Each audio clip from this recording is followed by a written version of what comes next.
Alright, so it's time to have a look now at the Jumper EZBook 2, look at the internals, and have a look at why it's just getting so hot, and also see if we can find a solution to that horrible keyboard flex that it does have.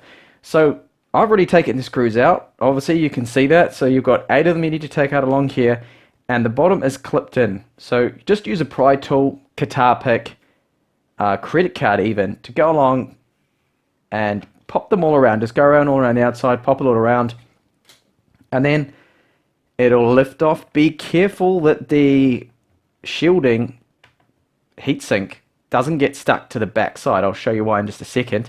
So if I flip this up, that is what happens. It gets stuck there. So they do have some foil on the back here, which is to help spread the heat away. They do have a very nice, super thick thermal pad. I mean, very thick. That's about 2 millimeters. It's quite a thick one there.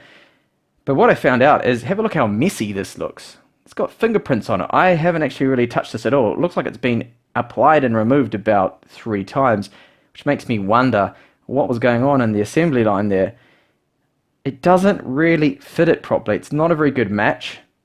Okay, they've used a nice thermal pad. I'll give them a plus for that. But on the underside here, we have a thermal pad where the 4C, it's 4C brand, I'll give you a close-up of that in just a second, lines up with the eMMC right here. But the Atom chip, hang on, where's the thermal pad? There's like just a quarter of it, not even that, an eighth of a thermal pad just there. Then that's not even, it doesn't even have correct contact with that. Just on one half of the actual die of the Atom Z8300. So that is useless. Absolutely poor that is. Anyway, I will see if I can improve that, do my little mods that I do. So here we can see touchpad. This is the wireless antenna. I thought it would be part of the actual screen, go around the screen like we see normally on laptops, but no, not happening here. We have the 2 magnets here which make the lid close and stay shut and pull them together very nice, which is good. And the other thing too is, well, there's the speakers. You could possibly replace them and try to improve them. I'm not really too sure. You'd have to try and find something that has similar dimensions there. So there's the battery. We do have the 3 cells and it is the correct capacity. They're not trying to fake it. So you can see there it's a 10,800 milliamp hours, which is good. And overall, I mean, it's a little cheap, a little messy, you could say. There is metal in here too, that's behind the keyboard, so we still have the keyboard flex, even though there's the metal backing behind the keyboard. Obviously, there's a gap, I think, that's causing the flex along here, which is the problem. A couple of other things to note too, that they could have gone even cheaper on this design. You're not screwing right into plastic, which is good to see, you're screwing into metal. So at least we can pull the back off it a few times and not worrying about stripping the thread on the plastic or overdoing it when tightening it up. That's good. So let's have a look at the actual motherboard there. Just get the camera to focus right in on that. So you can see we've got Hynix RAM, proper RAM. As mentioned, the 4C eMMC. There is a spare port here they decided not to use.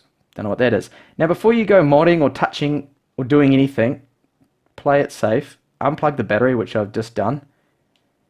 And there's also another connector there too that hasn't been used. So possible future models, who knows, future use there. So overall, yeah, I mean, it's not wonderful, but I guess considering the price, it could be worse there. So what I plan to do, I've got various options. I can try to improve the thermals on this. And what I was thinking of doing is just adding some copper like I've done before on tablets. Because right now there's no real proper contact, you can see with that. So my idea is to use this is a 15 by 15 copper shim that is 2 millimeters thick, so quite a thick one. I was thinking about putting that on the top. Thing to worry about is you don't want to have any contact with any of the surrounding components. If you cause a short in there, game over, you will kill it and you will not have a working EZBook 2 there. The other idea is I do have larger ones here. These ones are 20 by 20 and 1 millimeter thick. They could fit on there as well, but I have to be very careful that they don't touch any of the surrounding components or they're not too close to it, again for shorts.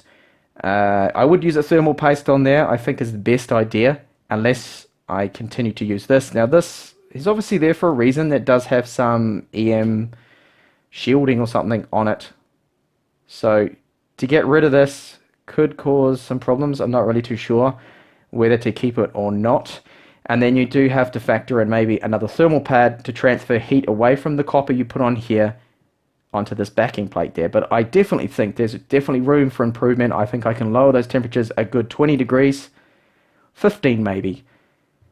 I think that's possible. So there's going to be a few cuts here. I'm not going to do this all live. It's just going to be too long and probably boring. But I'm going to use some Arctic cleaner here just to clean up the die a little. It doesn't actually look that dirty, so it shouldn't be too much of a problem. Now, thermal compound, you could use that. I'm thinking I could use some MX4, IC7. But honestly, it's really not going to matter. This is only an atom. This is not an i7 K overclocking model or anything like that.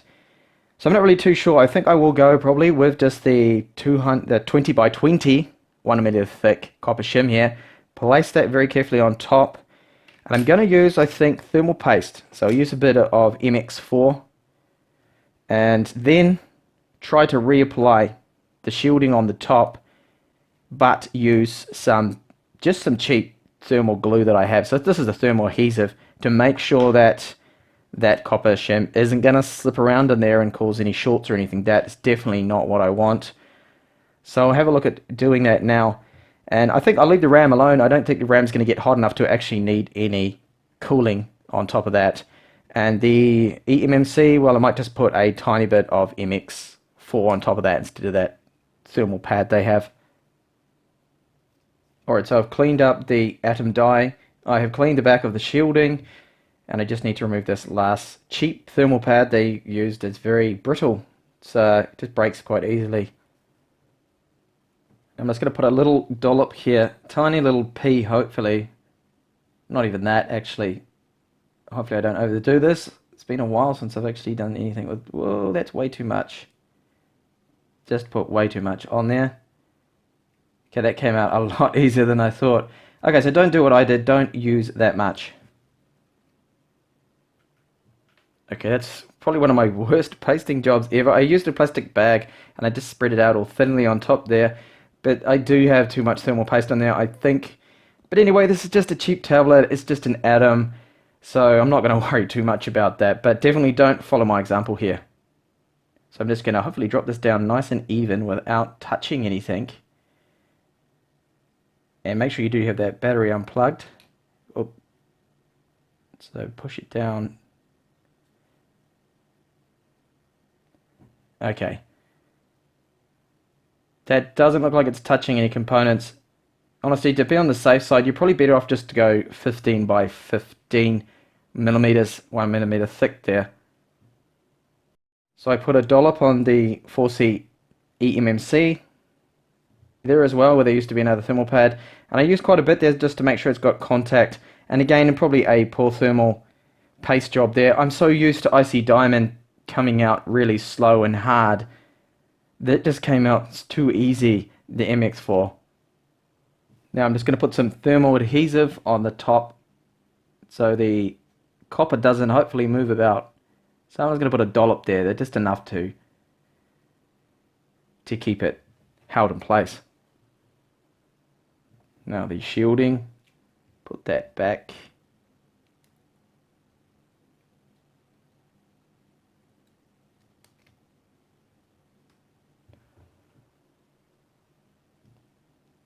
Now if this doesn't sit down perfectly flush, it's just popping up a little on one side there. It's not going to be too much of a problem because we do have a little bit of leeway here with room, I think. And I'm going to put a thermal pad back on the top here. I removed the one they put on in the factory. Now here's the thermal pad I'm going to use. This is actually one I bought off eBay. You can get all of these parts you can get from eBay or AliExpress. This is just a thermal pad that's 2mm thick. Now they use these on the size of this one, I think is 25 by 25. This one they just use for Xbox 360s, I think it is. So yeah, that's 25 by 25. You can probably go with even a bigger one that'll fit the whole thing if you wanted to. So just put that on the top now. Don't forget to pull the plastic off. So the atom was approximately here, so you want to place that straight over where the actual atom is, chipset. So that'll help now transfer heat away from the copper, the shielding, and add some of the heat to the rear shielding, or that foil they put on the back cover, the back plastic cover there. And if you want, it's not going to hurt. You could put the stock thermal pad back on there if you want to transfer heat away. So you could just put it along here, maybe towards where the eMMC is. Chuck that in there. That's not really going to do any harm. Just have that there. Help transfer even more heat away. Now with that done, you can put the battery connector back in and then put it back on the lid, but don't do the screws up. Power it on, make sure it's working, hopefully. And I just want to mention that I know it's obvious, but I don't take any responsibility, please, for anyone who opens this up and they short something out, they burn their house down, somehow electrocute themselves or whatever. Just bear that in mind, please. Don't attempt anything like this. If you haven't done anything like this before, please don't try it. I don't want to be responsible for some dead tablets out there. Alright, thanks. So the battery connector will go back in now. Just that I got that little warning disclaimer out of the way there. So this will go back in. And hopefully everything's going to fire back up and we're going to have some better thermals. Now as for the keyboard flex, I did briefly look at that. So it seems the keyboard flex is because there's nothing supporting the batteries from behind. So we do have the plastic that goes on the back. And what is happening, I think, is there's just a bit of a gap there, enough to cause a bit of bounce and flex with that keyboard. So if I open it up again, hang on, and just demonstrate a little bit. This plastic feels hard and solid enough. Because it's not ABS plastic, it's not top quality. But you can see there's a bit of flex there. So pushing on that, I can see that push in and push up those batteries. So obviously there must be space there. So I think the fix must be to use like a thick piece of plastic. Now I need to look into that a little bit more on what kind of dimension would be best. I guess trying to use the whole battery size, because the keyboard's just actually a little wider.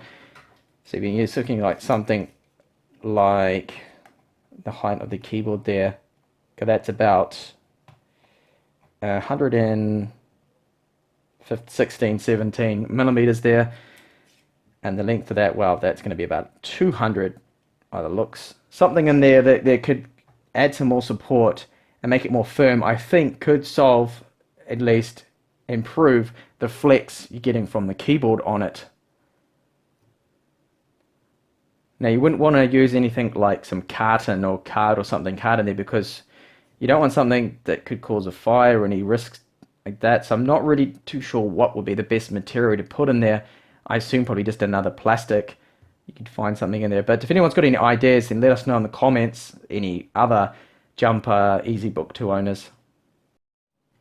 Right, so I did a little test on my keyboard flex bounce theory if it was going to fix it. So putting something here that was about 2 or 3 millimeters thick, applying pressure, then putting the rear case on, did that.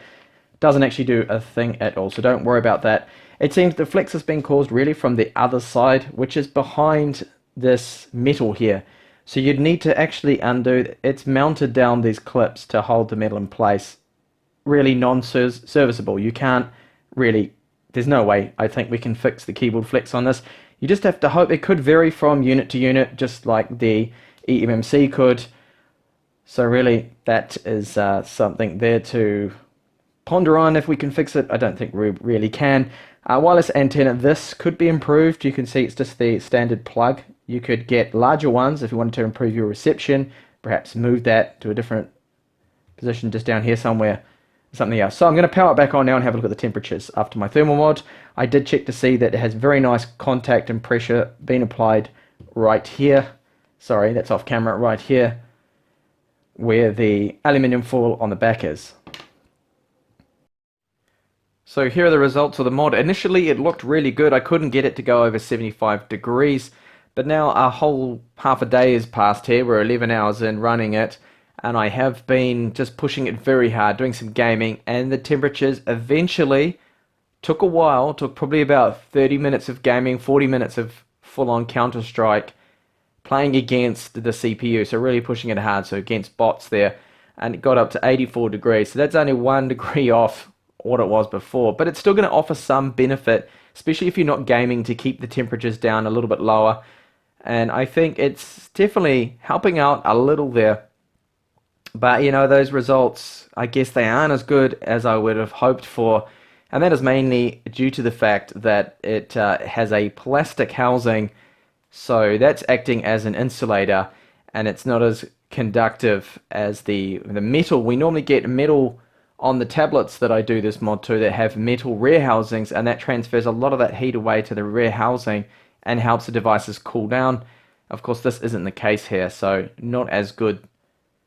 Thank you for watching this movie. Hope you see you back in the channel, and do check out the playlist. There is a lot more videos on this particular model here, the EZBook 2.